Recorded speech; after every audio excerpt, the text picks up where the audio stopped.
time to start. Trying to make sure that the recording works for a change. Okay, it looks like it did. All right. Thank you all very much for coming today. You have joined what will likely be, let's see, this is October. So we've only got 2 more months. And we're coming upon the end of the exchange. October's topic today is attracting and retaining multicultural volunteers. And when I came up with this topic and the questions back in January, actually the first week in January, the world might have been just a bit different than it is today. But the topics that we're going to talk about and the need to include numbers of people and be comfortable in working with various people continues. And I don't think AARP's approach has changed much over this year. So thank you all for coming on, and what we hope are going to be some wonderful suggestions and comments and how do we do some things. So Dr. Mary, I believe you get to start. Sure, and thank you. And thanks again for all of you taking time out of your Tuesday to join us. These are always very informative, lively, and engaging topics and discussions. We appreciate each of you for being here. What we also really appreciate is the diversity of thought and ideas and perspectives. And we just want to be very intentional about letting everybody know that we value each and every opinion. Everybody's perspective is very important. So whether you think it's something that's significant and is earth-shattering or something just very small, please, I hope you feel comfortable enough contributing to the conversation. As adults, we can agree to disagree. So if there's something that you take issue with, we'll embrace that conversation too and handle it respectfully. But we just want to make sure that everybody feels like this space is somewhere where they can be heard genuinely. So with that, I put the question in the chat and I will also read it. What sources of support and information do you currently use to encourage multicultural volunteer participation? And what works best to encourage multicultural retention? Multicultural, as defined by AARP, is a diverse audience as represented right here in our 360 exchange and then some. So however you interpret multicultural volunteer participation, that's what we want you to respond to. Do we have someone to offer some of the many wonderful things going on in your state or in your region? Again, what sources of support and information do you currently use to encourage multicultural volunteer participation? And what works best to encourage multicultural retention?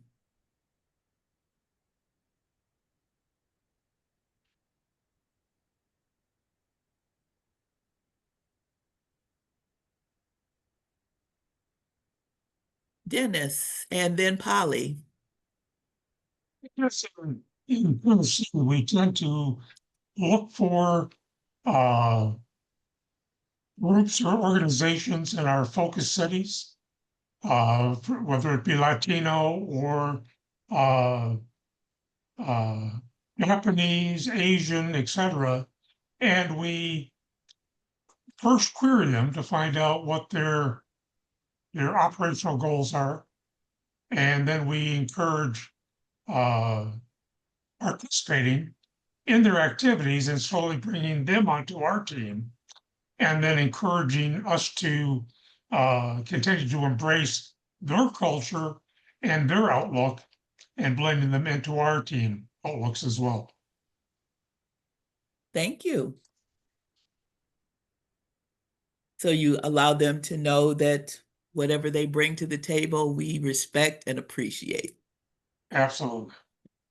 Thanks, Dennis. Holly? Hi, good afternoon, everyone. I would say our current volunteers are probably sort of the best support. And I'll use an example of a gentleman who's of Indian descent. And he brought the idea of doing what's a huge event called India Day.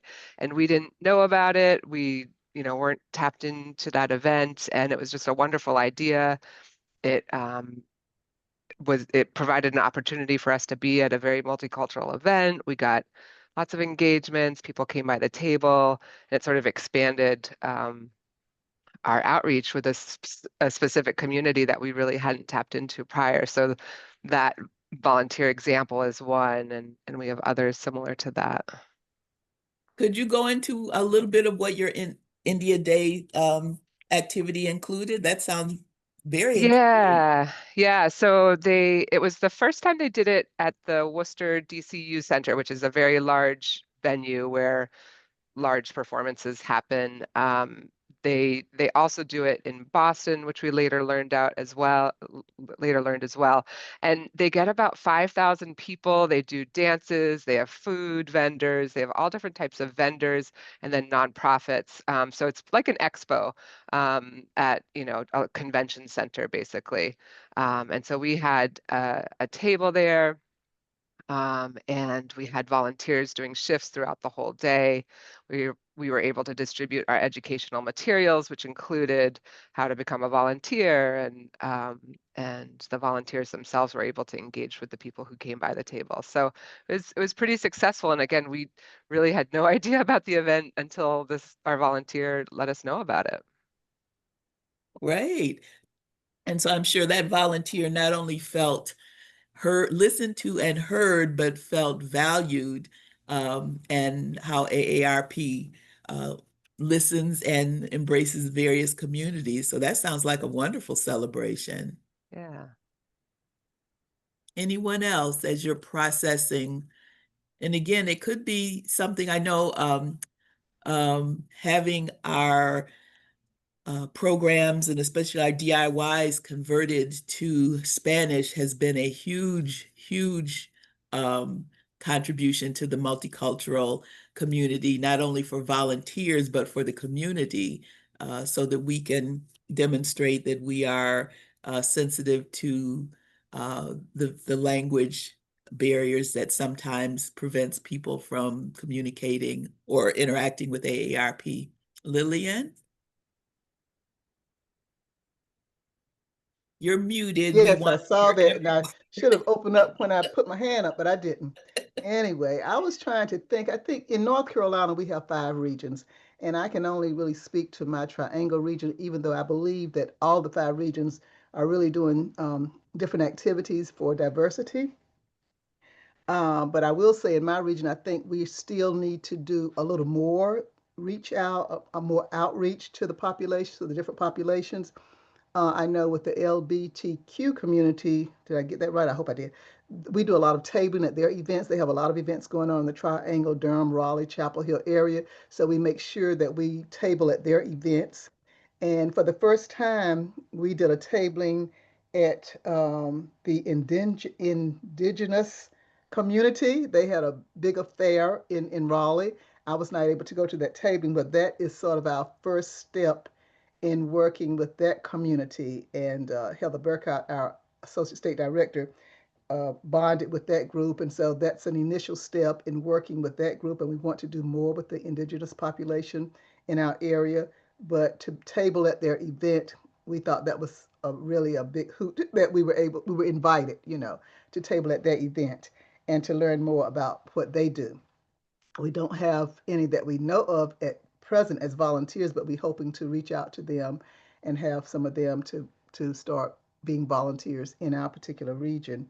We have a population, Indian from India, population in my region, and so what we did for Movies for Grown-ups this time, we took the movie to a theater that was in that population where a lot of them live, and we're hoping that I've never figured out how Movies for Grown Up decides to send these emails, but we're hoping that the emails will go out to a lot of the people in that area, the Indian people in that area, so that they can participate in the Movies for Grown Up. And we do have only one uh, lady from India on our volunteer team.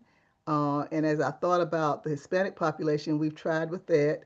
We know that there are churches in the areas that we're looking at going to. The school system, you can also get leads there for the parents, but we're still working on that, Mary. We haven't really come up with a unique plan to say to reach out to all the diverse groups in our area, but we are looking at different tablings when they have that to come up. We definitely want to be a part of that and just figure out a way to invite more to become volunteers. Thank you, Lillian.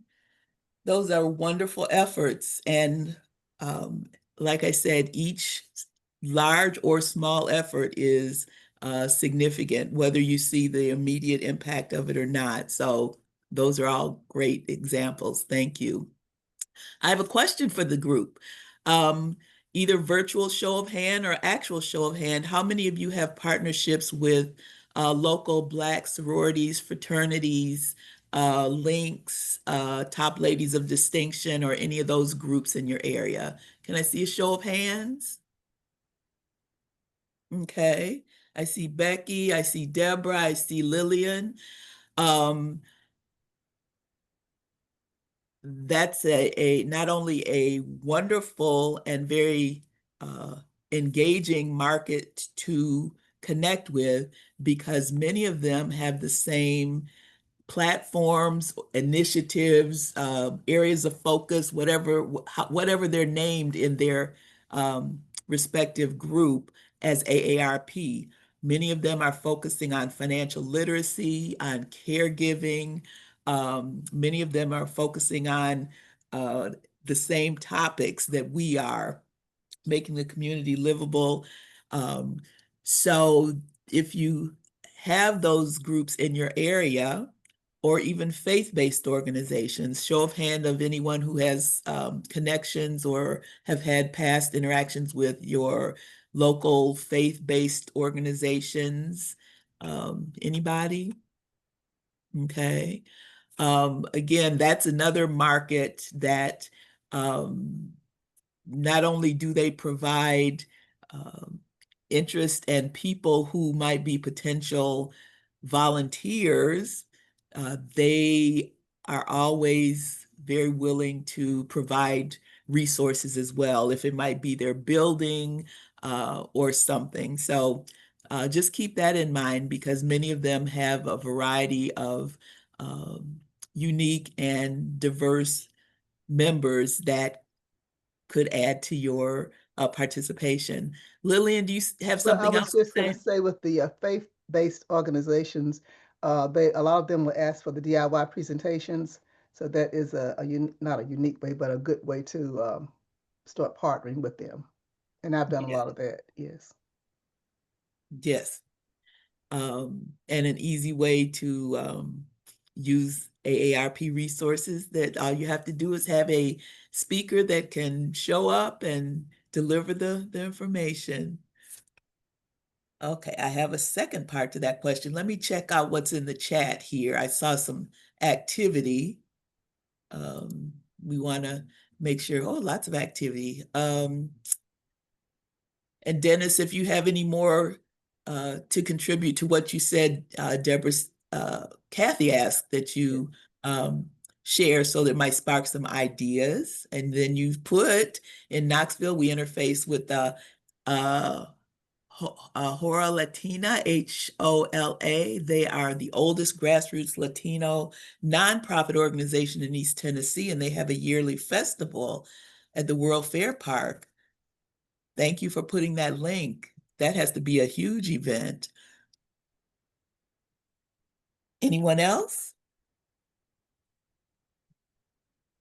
Second part of my question is, have you found it necessary to change your approach in 2025 in outreach or engaging volunteers? And if so, in what ways? And I think we can also combine that with post-pandemic. I don't know if many of you have noticed a change in volunteerism as people reemerge from the pandemic, but I think the pandemic had a little bit to do with how people show up and also their um, desire to or their willingness to volunteer, which might also make us need to change our approach a little bit. So having said all that, uh, Janine said, yes, we notice people are afraid to come out, certain demographics, yes.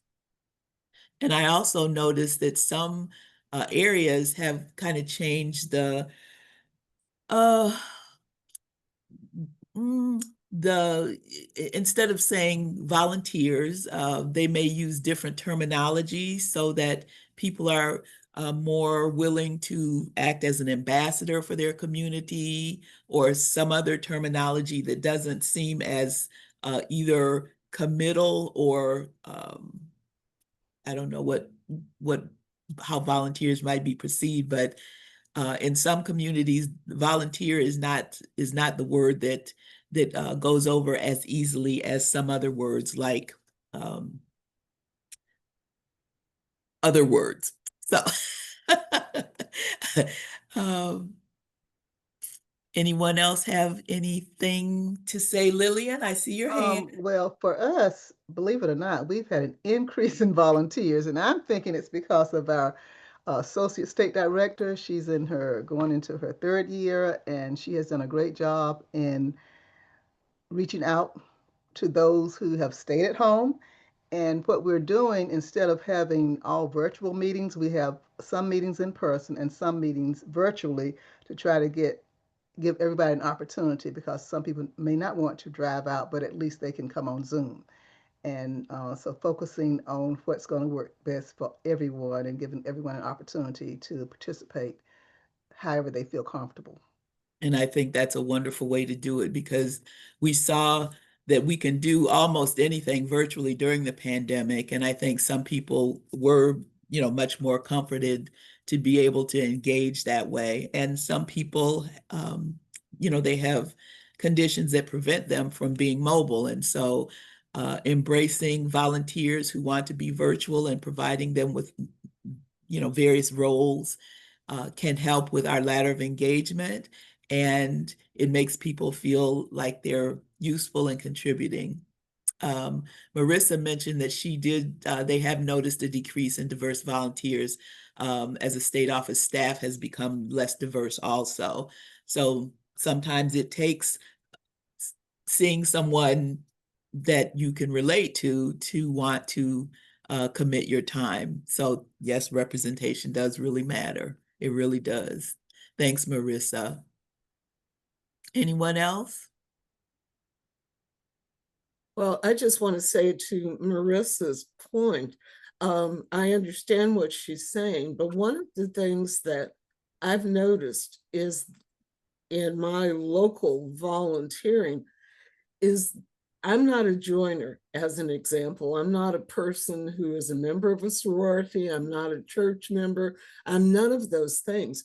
But I've found that there can be people who are on our team that we may not have thought of in those respects. And when we make an open request, then we find out that we've got some lay ministers in our group.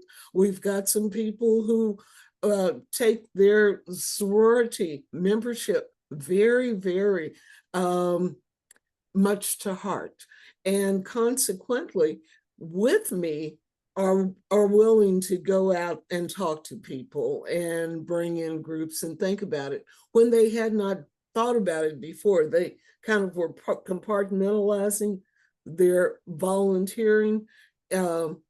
we're at AARP, and then I'm going to do something over here with AKA or something, or Delta, but those were not the same. But over the time, we've been able to figure out how to make people, to convince them it's important to work together. So Kathy's got her hand up. Kathy? Hi, thank you for convening the conversation. If Will Stoner were here, my boss and beloved colleague, he would talk about when he was in New York as a white man, going into all kinds of diverse groups and recruiting like mad. And so he would come to a gathering like this and say, you may feel like you would recruit more easily in a diverse community if you yourself were diverse. And while that may be true, it is also true that, as Dennis said, when you go and you listen, right, and your first offer is listening, what is your group interested in? What where could we support you? And I think, Dennis, you raised a great point, which is where are you, and how could we support as the first offer, and then gradually building that. It can also be highly effective. And I know our colleagues on the VFIT, Marilyn Diaz and Migdalia Cruz, were a result of a Caucasian staff person going to a Hispanic Latino group and saying, what are your issues? What are you interested in? How can we support you? And they invited them to some big gala, and they had a table, but in that they met one or two volunteers, right?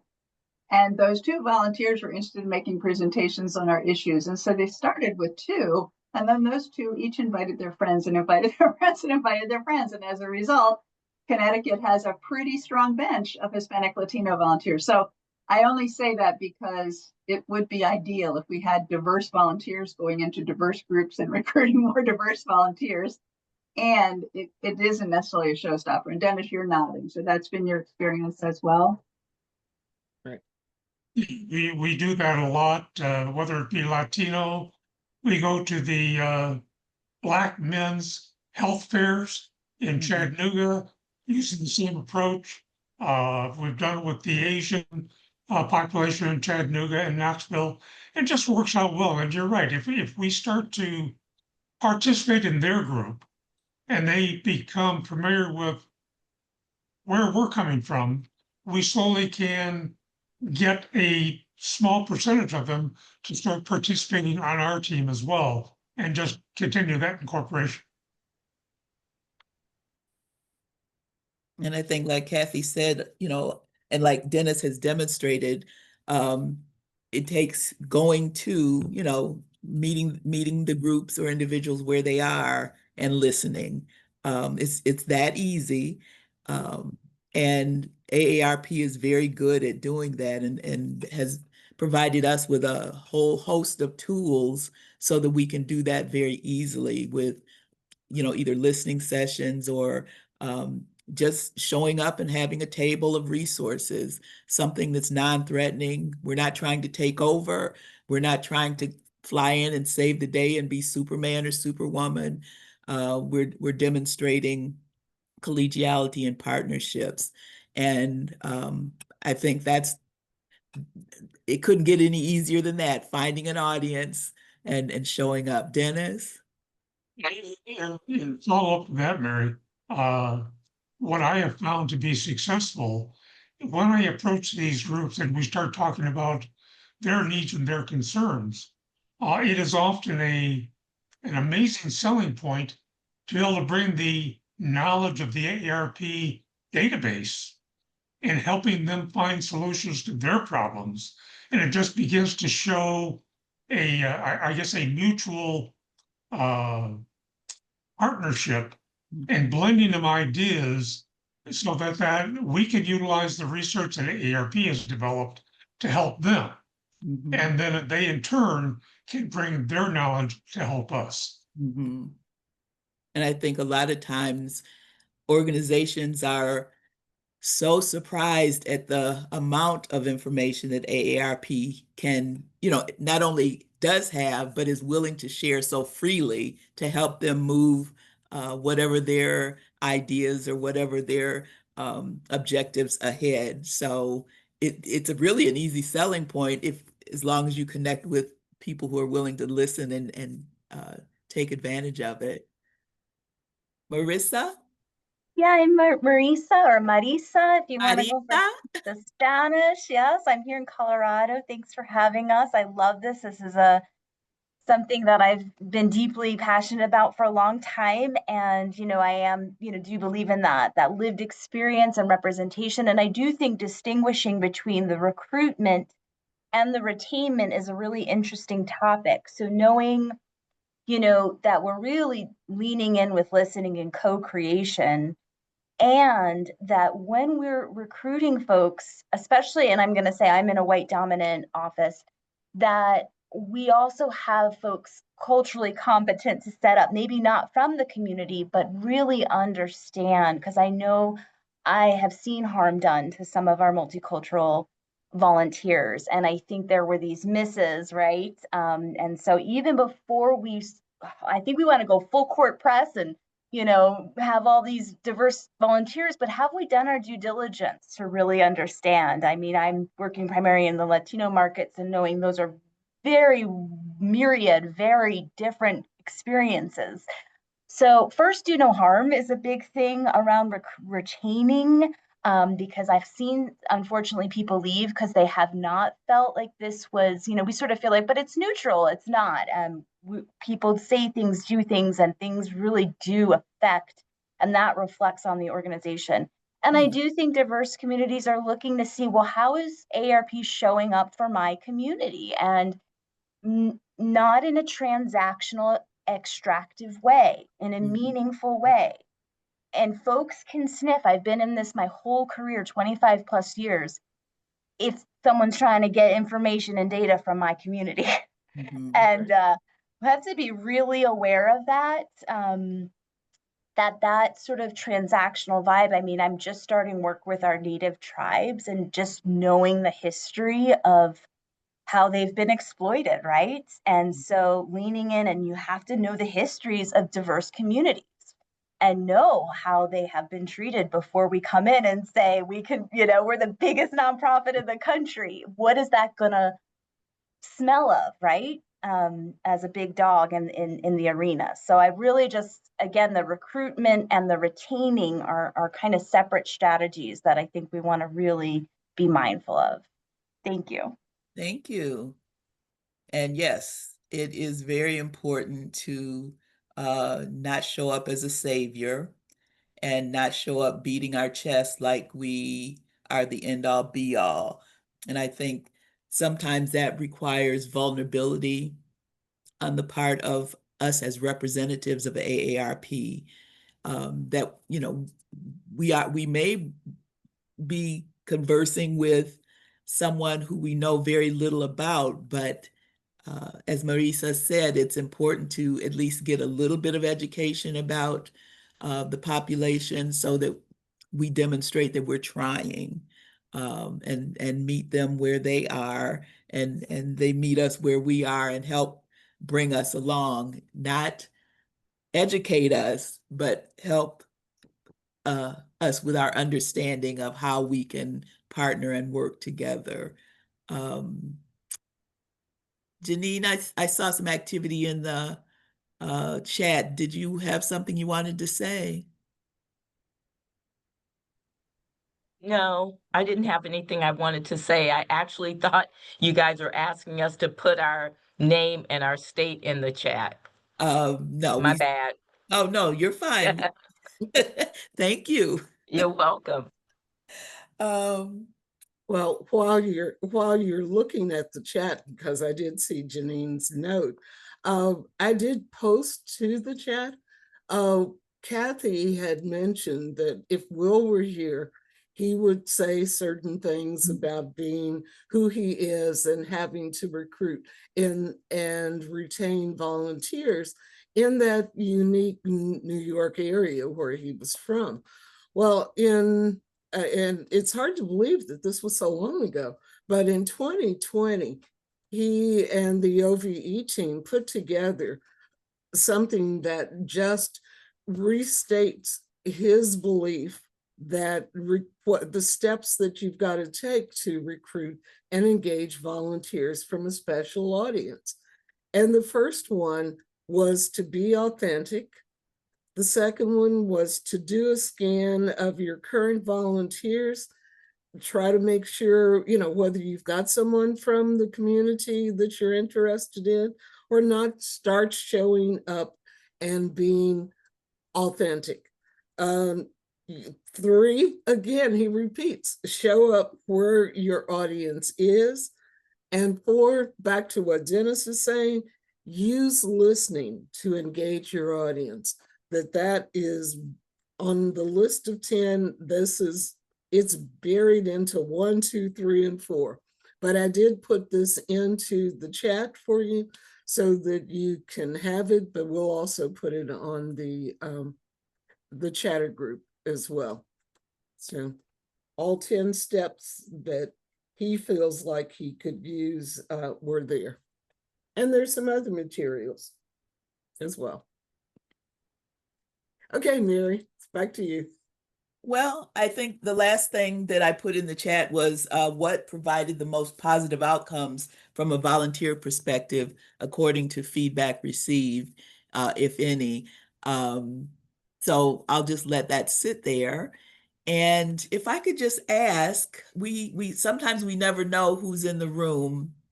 And I'd like to know how many actual volunteers we have today, either a virtual or actual show of hands. Okay. Okay.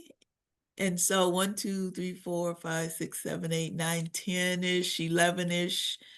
I think I have both screens up. And then can I see the staff show of hands?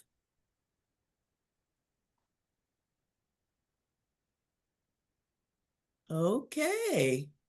So as you can all see, we have a great mix for the conversation. So we know that our staff partners are hearing what's being said. Volunteers, we're hearing how our staff partners are feeling. This is always just such a really great exchange of information. And I appreciate each one of you for taking your time. Deborah, I'm a volunteer and I don't know how to use my hand. That's quite all right, Jacqueline. We see you and Right. we acknowledge you. Thank you for showing up for New York today. Uh, Deborah, I'm going to turn it over to you for your questions and I'll put your first one in the chat for you. Okay. Knowing that we've got a mix of, as usual, staff and volunteers, because that's the purpose of this forum in the first place. The question was, have you identified any publications or information to share with volunteers, with other volunteers, to explain or reinforce the need for different perspectives to support successful programs run by AARP? I think that's the question, right? So just looking for any helpful answers or anything you may have tried that maybe wasn't as successful as you would like.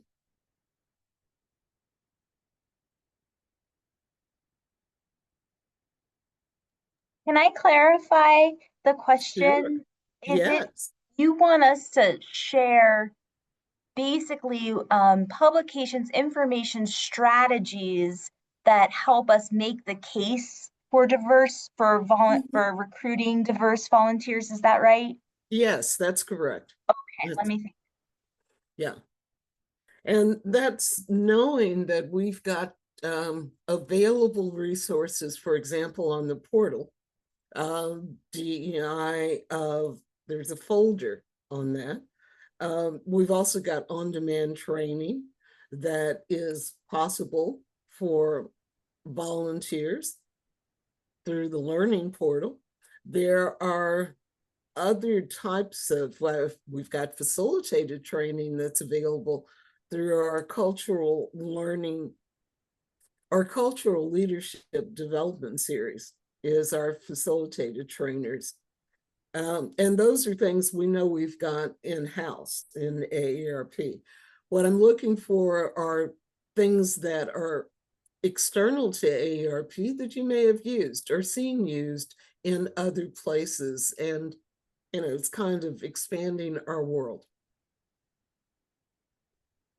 And Deborah, when I read the question, maybe I interpreted in Mary's head, but one of the things that jumped out at me was the prepared to care guides that we have that are for the, Yes. various populations. And Mhm. I thought those are internal. They're not external information though, but we share them with the community.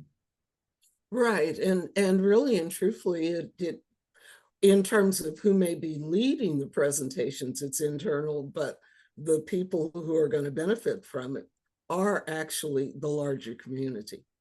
And, because we now have materials in multiple languages with multiple approaches.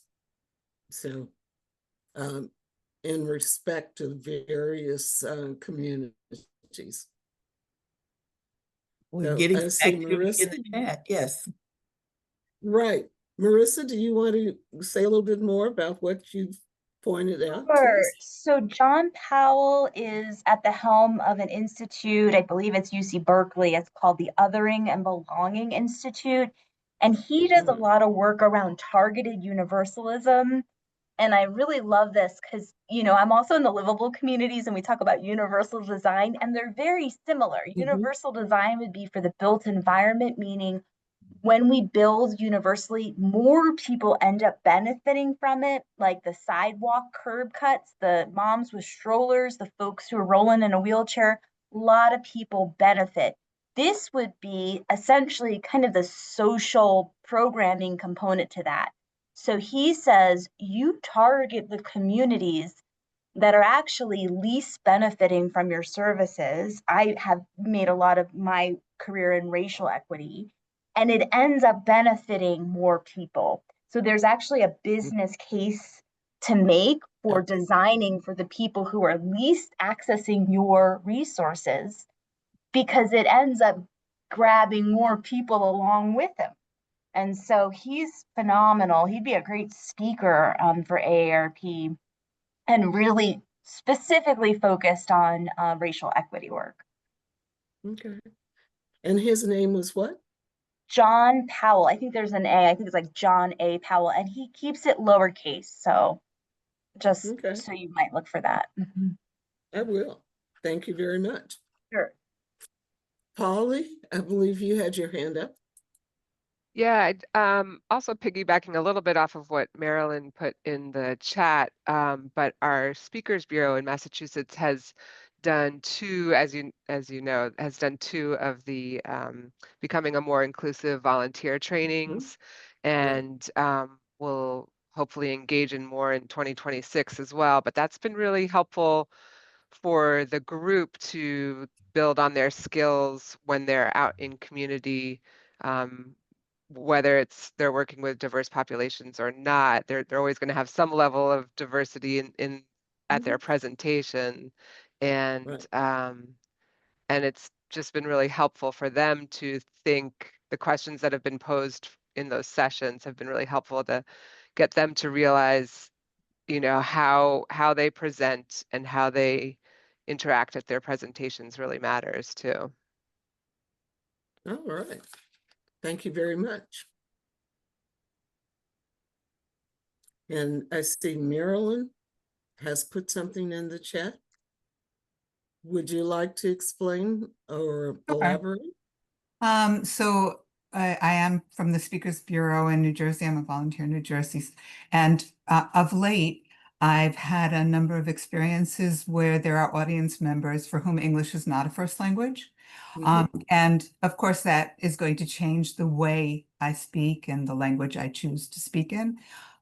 Also, when people have,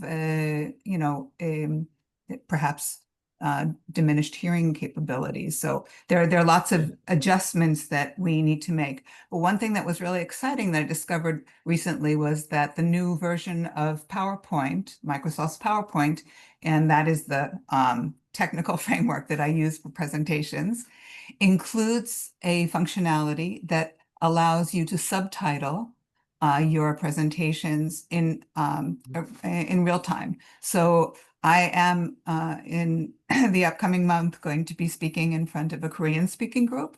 And in my past experience with them, I had to grab somebody and do simultaneous live translation of what I was saying. And I didn't know in advance that the group didn't understand English. But now I know, going back to them, that I'm going to embed the translation into the presentation. So when I speak, it will be automatically taking my words, my text, and subtitling them in Korean on the screen. Isn't technology wonderful? It can be. It also When can it be. works, it's wonderful. Thank you so much for reminding us of the wonderful resources that are out there. Anyone else want to share? And see, our chat's been very active here.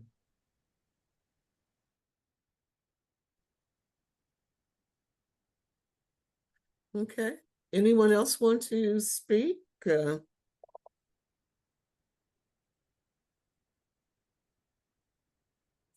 you talked about the training that I know, Marissa, you mentioned about Mr.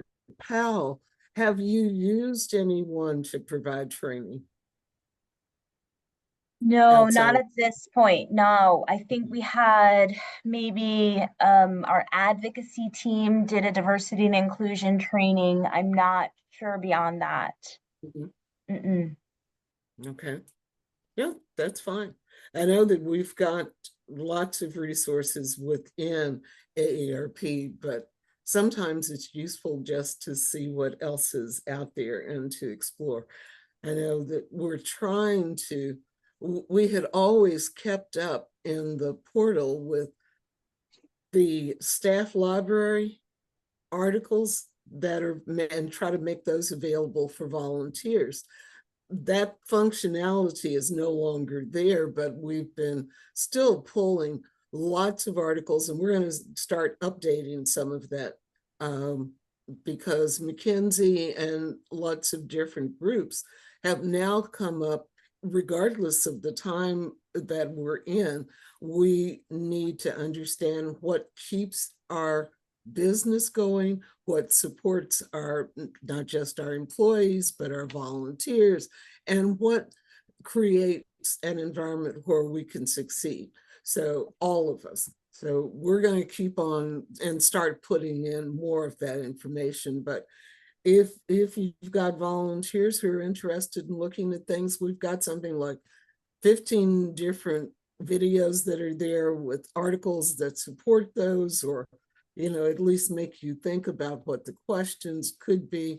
And you're free to use those if you don't want to do them as individual volunteers, to use them with your team or a group of people. And again, of course, our cultural leadership development series, we're always available to do facilitated trainings. And of course, one of the things that's, I think, good now, we're doing the first session, that is the overview, but the other 4 sessions can be taken in any order time you wish. So if you've got issues in your particular team, or just concerns people are interested in say microaggressions, or how to deal with the legislature that's in an advocacy role, you can go to trust and building trust. You don't have to do 1, 2, 3, 4, 5. So just want to make sure that people know that, because I think that is an important change for this year. We did previously always go 1, 2, 3, 4, 5. Got to do the whole thing just in that order. Now you look at the titles after you go through the overview, because the overview gives us the language to understand and the terminology to understand where else but you do not have to take 2 through 5 in any order. So just wanted people to know that. Deborah, Kathy had her hand up, but Kathy, was the message that you put in chat what you wanted to say? Okay. Okay. So what did you say in chat?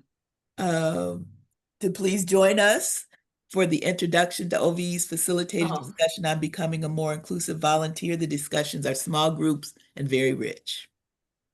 And Okay. Ellen contributed that Zoom has closed captioning in French and Spanish, and Teams meetings has a multitude of languages that will simultaneously translate. So good information to know for the different platforms if we're doing virtual meetings. Thank you, Ellen. Yeah, because all we need to do on Zoom is to just make it possible to pull up your subtitles and you can get all of those various languages. So thank you all very much. We have reached the end of our time. Our next session is November 11th, and that's going to be on volunteer recognition and leadership designations. And that's totally different from what we might do in an April time period. This is going to be a little bit different. This is the technical end of it. We're looking for guest leaders and speakers on that, and we'll probably have a couple. Yay. What else do we have going on? We've got National Session 3 out of the Cultural Leadership Development Series. That's going to be October 22nd.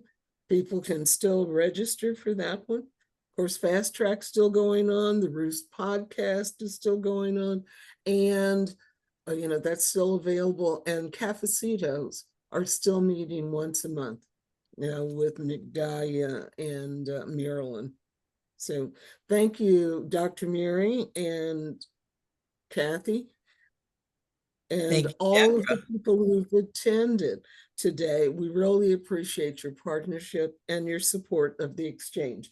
As I indicated, we'll be putting in something like 5 different pieces of material that you can use that we have pulled from various sources on ShareNet. Yay. And InfoNet and different places. So thank you very much for that. Have a good day. Have a wonderful rest of the month. Take care. Bye. Hey, everybody. Thanks for joining us. Deborah, you want to stop the recording? Yes, ma'am. Done.